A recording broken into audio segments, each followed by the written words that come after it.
কুমিল্লার সাহিত্য সংগঠন সমতট পড়ুয়ার ৭ম প্রতিষ্ঠাবার্ষিকী উপলক্ষে কুমিল্লা ভিক্টোরিয়া সরকারি কলেজে বই বিনিময় প্রহর অনুষ্ঠান হয়েছে।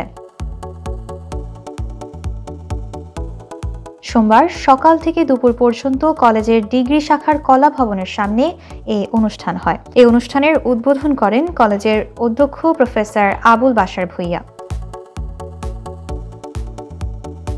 সমতট পড়ুয়ার এই বই বিনিময় প্রহর অনুষ্ঠানকে ঘিরে কলেজে চলে উৎসবের আমেজ। কলা ভবনের সামনের মাঠকে সাজানো হয় বাহারি সাজে।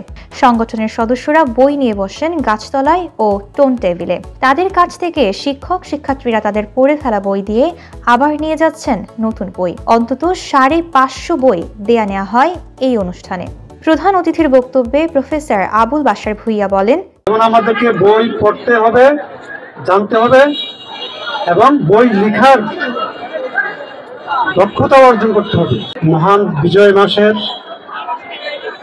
১ম তারিখেই তোমরা যারা এই আয়োজন করেছো, আমি তোমাদেরকে ধন্যবাদ জানাই।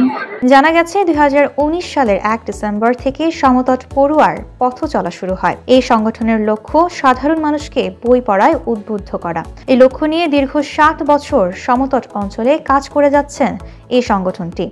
সমতট পড়ুয়া একটা সংগঠন যার কাছ থেকে বিনামূল্যে পাঠকরা এসে বই ধার নিয়ে পড়তে পারে। খুবই ভালো সাড়া পাচ্ছে, পাঠকরা আসছে, তারা অনেক বেশি পরিমাণ বই তারা বিনিময় করছে। একটি বই দিবেন, আপনার পঠিত একটি বই দিবেন, একটি বই নেবেন। সেই ধারাকে লক্ষ্য করে আমরা এই বই বিনিময় প্রহরটা আমরা অনুষ্ঠিত করছি। তো এখানে যারা আসছে তারা এই বই বিনিময় প্রহরটাকে খুব পজিটিভলি নিচ্ছে। আমাদের পাঠক সংখ্যা আরও বেড়েছে, আমরা আরও ভালো পাঠক পাচ্ছি যারা বই বিনিময় করছে, বই দেখছে, বই পছন্দ করছে।